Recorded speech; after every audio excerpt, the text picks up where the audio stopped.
Welcome to episode 41 of Meet the GIMP.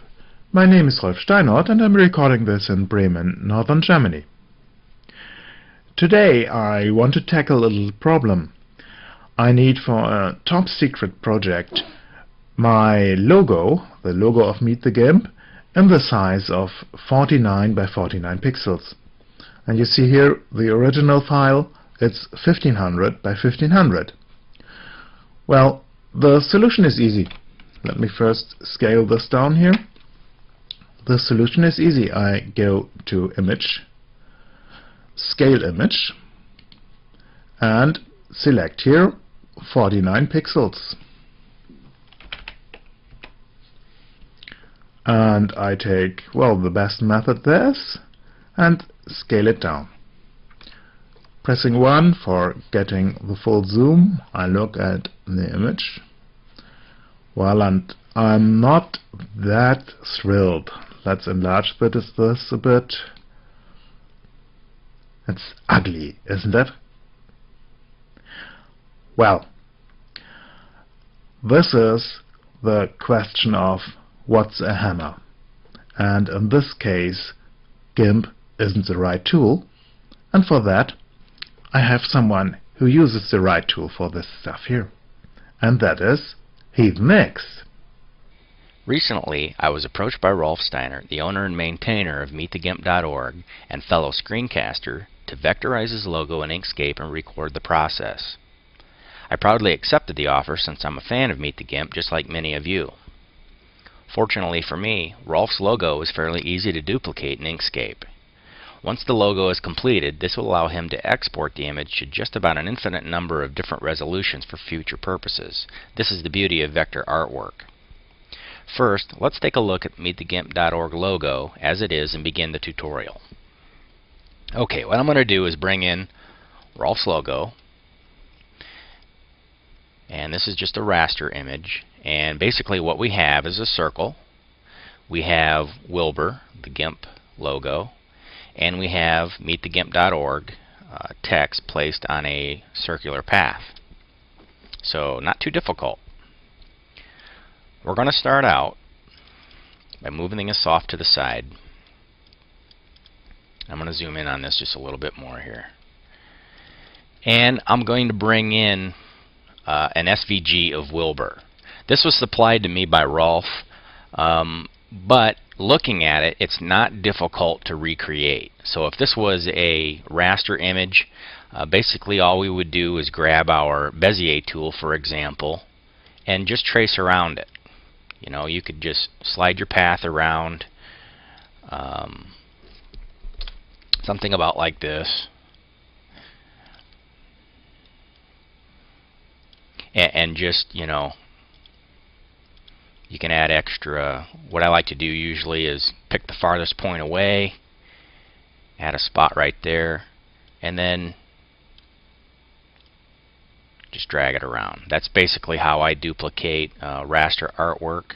But in this case, it's not necessary since this is an SVG file and it's all set to go. So let me zoom back out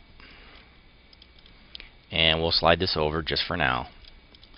And before I begin, what I'm going to do is open up my layer box here. Whoops. Just a little bit bigger. And I'm going to add a brand new layer. I'm going to call it raster. And this is going to be our raster image. I'm going to hit add. I'm going to select our image. I'm going to hold the shift key down and hit the page up button on my keyboard. Okay, this moves the image from the layer 1 layer to the raster layer. So now that it's on the raster layer, I can shut it off and change opacity. Okay, now that I've done that, I'm going to go ahead and pick my circle tool, and I'm going to draw a circle holding the control key down. I'll just make this orange for now, and I'll shut off the stroke. And I'm going to make this circle 1500 pixels in diameter. And I'm going to turn on my lock so the aspect ratio stays the same. I'll select our Align dialog. I'll select Page, and I'll center that up on my page. Okay. Now, in order to get this color the same, typically all you need to do is just highlight this, grab your color picker, and grab the orange on the raster image, and you see that this is the same color. Okay, the next thing that I'm going to do is I'm going to just throw down some guides just as a point of reference. It isn't necessary, but sometimes I like to do that just so I can see where things kind of line up. And since my document is already set for 1500 by 1500, I can just double click on a guide and set this for 750. Hit OK. Select this one for 750. Select OK. And that puts my crosshairs right in the center. Okay. Now what I'm going to do is take the raster image and place it right on top of our page, right in the center. And I do that by selecting our Align tool. I set Page, Center, and Horizontal. And I'm going to send that to the top. We'll take this circle right here and move it to the back. Okay, so our raster image is on top. Select our Layers dialog. I'm going to lock it, and I'm going to change its opacity just a little bit. Just like that. Okay, now the reason I'm going to do that is because I'm going to take Wilbur over here, and you see that by default in Inkscape 0.46 Wilbur wants to snap to these guides. We're going to have to shut that off before we can continue. So we go to Snap and uncheck Enable Snapping. Now we can move Wilbur freely around here. Okay, now what I'm going to do next is I'm going to scale up Wilbur so he's the same size as Rolf's Wilbur on his logo. I do that by holding the Control key down and selecting it one time and grabbing this handle. Keeping the Control key down will keep the aspect ratio. And I'll just keep pushing this around until I get it close.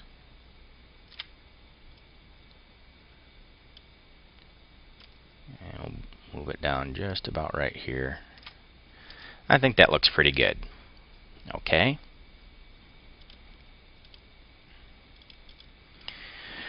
Okay, that was simple enough. And again, this is going to move a lot faster since Rolf already supplied me with an SVG of the Wilbur logo. Okay, the next thing that we're going to do is I am going to turn off our raster layer for now, turn off the visibility. And actually what I've done is I forgot to move. Let me get back on the raster layer here. I forgot to move the circle that I have drawn on the layer 1.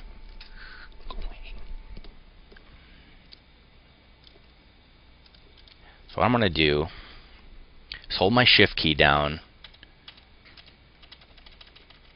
move this out of the way, go back to my Layers dialog, and having my back circle selected, I'm going to hit my Shift key and Page down, and you'll see that that'll move it to layer 1. Okay, you can see that I'm turning the visibility on here.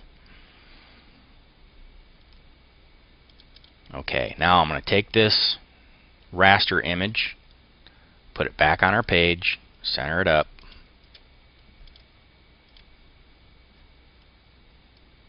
change its opacity just a little bit, and I'm going to lock it and shut it off for now. Okay, and it looks like I've got Wilbur. Oh, there we go. All I needed to do was push the circle back. Okay, so it looks like I have the circle and Wilbur on layer 1, and that's what I want. Okay, so that's that part. The next thing that we're going to do is I need some text to put around here. So I'm going to select my text tool, and we'll type meetthegimp.org, and it's a little small. Get this thing up so you can see it. Okay, each time that I scale, I'm holding my control key down, and that keeps the aspect ratio.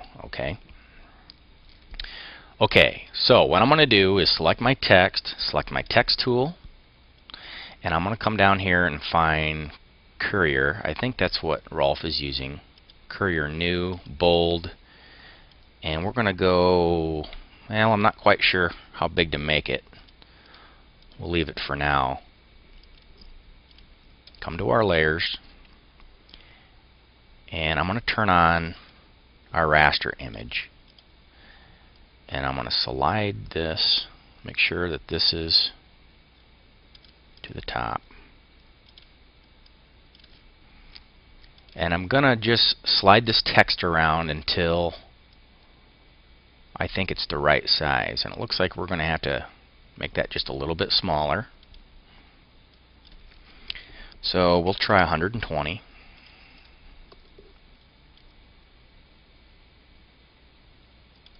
A little bit smaller yet. This time I'm going to hold my control key down and select this handle. Skew it just a little bit. And a little bit more.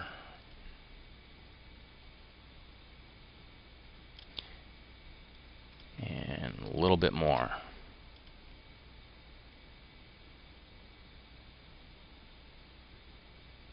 I think that looks probably pretty good. Let's double check it. 109. We'll just make this 109 even. Okay. And by putting the crosshairs here, you see that the letter E in Meet the GIMP, the first one, is about in the center of our crosshair that we put on here. That's why sometimes the crosshairs are kind of nice. You can kind of see what you have here. So that looks pretty good. So we'll slide that down for now.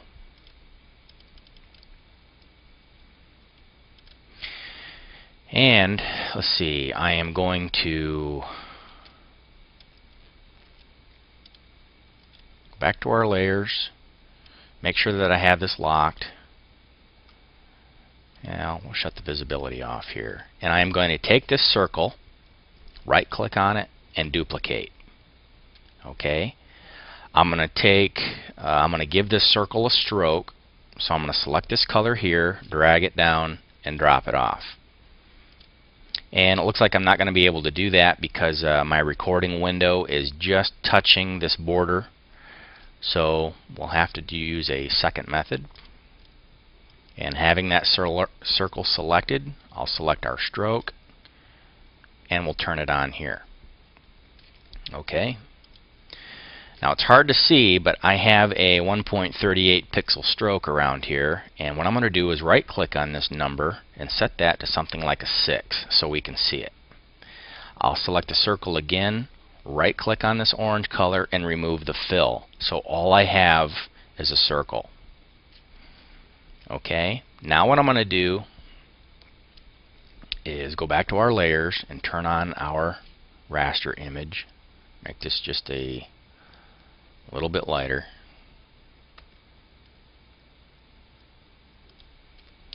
And I'm going to select our outer circle here, the stroked version, and I'm going to pull that in.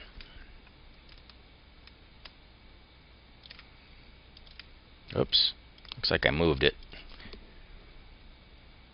Try that again. What you do for this is you're going to hold your control and your shift key down and then select this handle. That'll keep the center.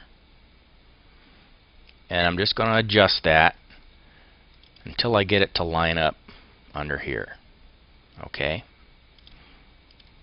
And on this particular stroke, it looks like I had dotted lines here. I'll make sure I don't. Okay, I'm good.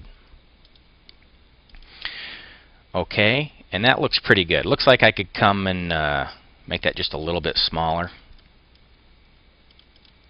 I'll go ahead and select that. Hold our control and our shift key again. There we go. Okay, that looks pretty good. This circle that I've just drawn is going to become our path for our text. Okay. Now what I'm going to do is go back to our layers, turn off our raster,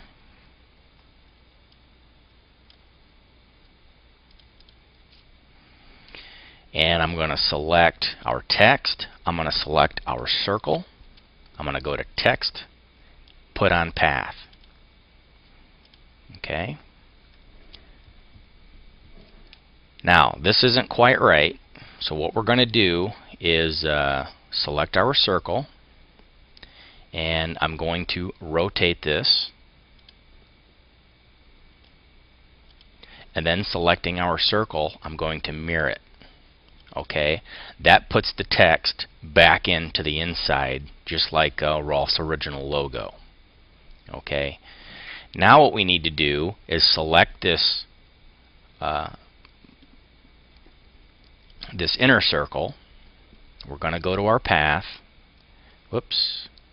We're going to go to our object, transform, rotate, and we're going to select a -10 here.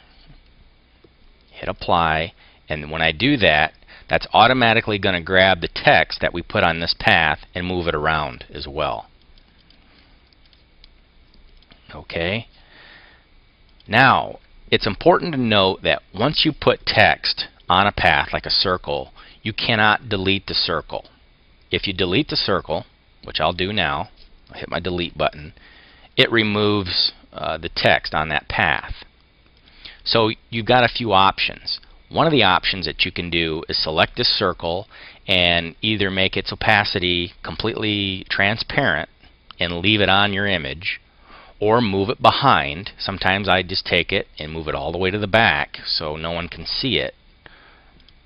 Or if you're confident that you're not going to be changing your text, you can take your text, highlight it, go to path, object to path. That removes, that basically takes your text and turns it into a bunch of nodes, and it no longer has dependencies on this circle. So you could delete this circle now, and your meetthegimp.org text is left alone. I don't like using that method just in case I want to come in here and change the text or adjust its kerning. So typically I just take the circle and just move it to the back. Okay, now what we need to do is go back to our layer dialog, and we're going to turn on the logo, and you can see that my text isn't quite right. Okay, my text is black, Rolf's is white, so what we're going to do is select our text by double clicking on it, and that allows me to get in front of this text, and we're going to hold our Alt key down and our right arrow key, and I'm just going to keep bumping this until I get that first character to line up. And then I get in between the M and the E, again holding the Alt key down and the arrow keys. I'm just going to move it around until I get the text to match up.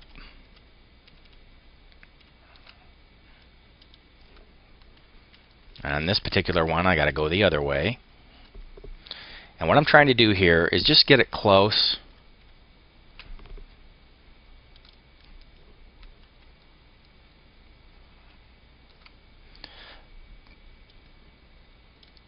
And remember, my text was the black version. Just slide this around. I'm not quite sure how Rolf generated the text on path here. I'm sure it was Inkscape, or I'm sorry, I'm sure it was GIMP, but GIMP, just like Inkscape, sometimes skews the text. So you gotta make slight adjustments. And again, I'm just stepping in between each character and adjusting the kerning. Okay, and I think that looks pretty good. Okay, so let's zoom out and see what we have. Okay, I think that looks pretty good from a distance. Let's select our layer pull down, our layers dialog, and turn off our raster. I'm going to go ahead and select my text and make it white. And that's Tango white. So what we're going to do is go to our fill and stroke dialog and adjust that until I get a full white. Okay, next step. I no longer need these crosshairs, so what I'm going to do is go up to View and click my guides, and that turns them invisible. It doesn't delete them, so you can go back and get to them if you want them. If you want to delete them, you just double click on them and hit delete. But in this case, I'm just going to turn off the visibility. Okay, so we're getting close. The next thing that we need to do is add drop shadows, and what we'll do is we'll right click on Wilbur and duplicate him and slide him off to the side. Now I'm going to ungroup Wilbur. Got to do that several times, and I'm going to delete all the little things that we don't need. I'm only trying to get the outside shape. Okay, I think that looks pretty good. And I'm going to select everything here, go to Path, and hit Union. That makes this whole outside shape one shape. Okay, I'll turn that black, and again, that's Tango black, so we're going to go to our our fill and stroke dialog, make this all black. Okay, I'll select this. I'll hold my shift key down, select Wilbur. I'm going to change this to last selected, and I'm going to center this up. So this is right on top of Wilbur. Okay. So we'll select Wilbur now, and we are going to add a little bit of a blur. We do that by opening our fill and stroke dialog, and we're going to try, I'm going to try a 5 here, and I'm going to try about an 85% for opacity. Okay, well, let's see what that looks like. Let's get a little closer, and let's slide this down.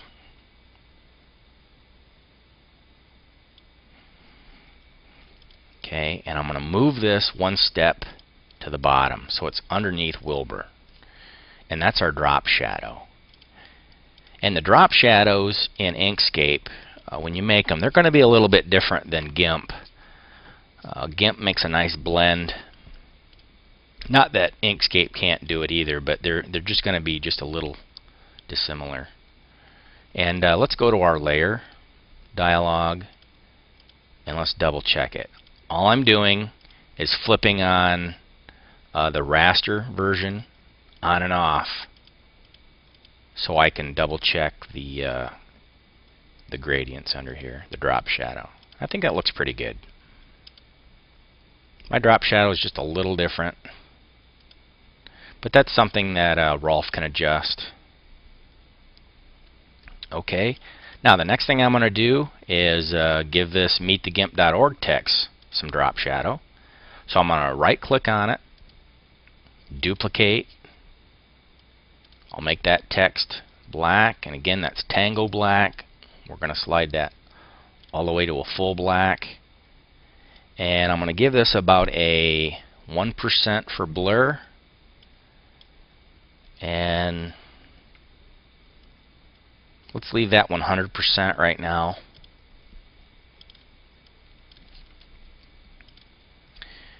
And let's slide this down and see what it looks like.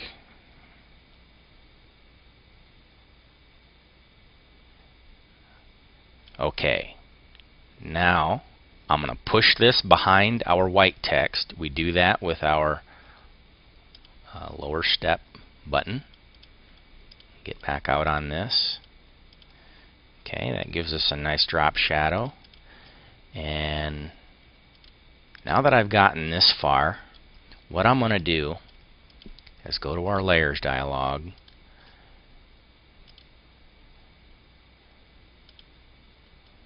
make our raster 100% opacity. Whoops, we're going to go back here and we're going to unlock the layer so I can move it.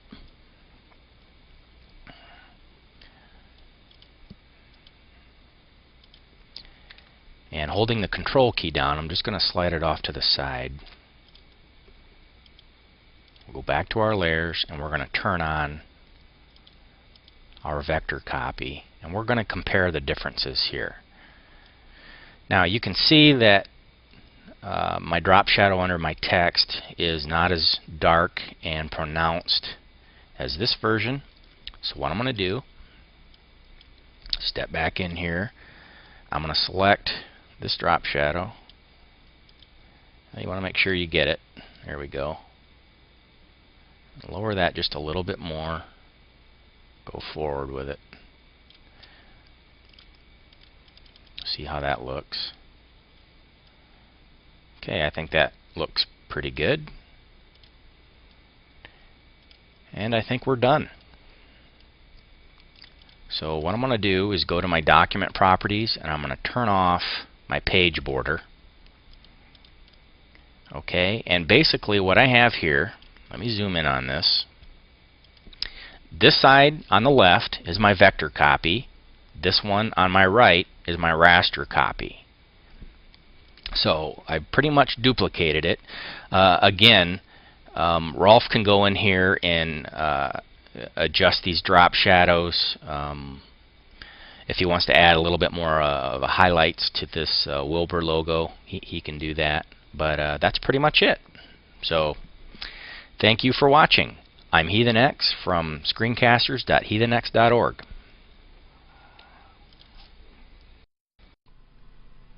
Thank you very much, HeathenX. That was a great show. And I can only tell my viewers, go over to his website, screencasters.heathenx.org, and there you find a lot of tutorials about using Inkscape, another great open source program. So what's the difference between GIMP and Inkscape? GIMP is a raster image program. It works with a raster made out of single pixels. Here you see a little bit of it in the stair steps here at the border between the eye and Wilbur's head. And if I zoom into this image, you see here the pixels at the border between the orange background and his head. And these pixels are shaded in a way to trick the eye into seeing a smoother border than there is. And when I downscale this image, I have to get 30 pixels by 30 pixels together to form a new pixel. And this is done by some clever algorithms which don't do only the average, but have a lot of tricks to get this as good as possible. But there are limits, and you see the limits when you look at this image here. When I enlarge this, you see it is really crude. And what's the difference with Inkscape? The result is much better. You see here, this is smooth and this is jagged. The eyes are white and black, and well, the inside of the eye isn't round, and you see here much more detail. So Inkscape is a vector-based program. If you look at this here, I click on some places, you see always forms and gradients and so on, and I can't see any pixels.